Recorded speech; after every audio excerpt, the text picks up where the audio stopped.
ইয়েমেনের ইরানপন্থী হুতি বিদ্রোহীদের হামলায় সৌদি আরবের নাজরান প্রদেশে 4 বছর বয়সী শিশুসহ 11 জন বেসামরিক নাগরিক আহত হয়েছেন।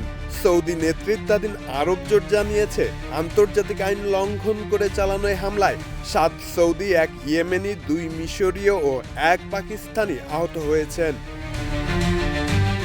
এদিকে রিয়াদ সতর্ক করেছে, হুতি ও ইরানের সশস্ত্র গোষ্ঠীগুলো দেশটিতে শীঘ্রই সম্মিলিত হামলা চালাতে পারে। চলমান কূটনৈতিক আলোচনা ভণ্ডুল করাই এই পরিকল্পনার মূল উদ্দেশ্য হতে পারে বলে আশঙ্কা করা হচ্ছে। অন্যদিকে মধ্যপ্রাচ্যে ক্রমবর্ধমান উত্তেজনার মধ্যেই সৌদি আরব, তুরস্ক ও পাকিস্তান যৌথ প্রতিরক্ষা সহযোগিতা জোরদার করতে একটি চুক্তি সই করতে যাচ্ছে।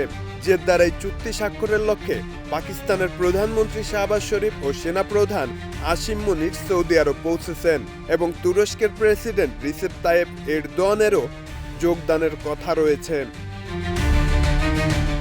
যুক্তরাষ্ট্র ইরান সংঘাতের এই প্রেক্ষাপটে মার্কিন প্রেসিডেন্ট ডোনাল্ড ট্রাম্প আশা প্রকাশ করেছেন যে ইরানের সঙ্গে চলমান যুদ্ধ শীঘ্রই শেষ হবে।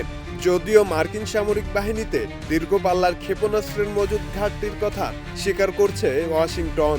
যে কোনো আগ্রাসনের মোকাবেলায় মিত্রদের সঙ্গে নিরাপত্তা সহযোগিতা আরও জোরদার করছে রিয়াদ। শব্দ নীল, দেশ রূপান্তর।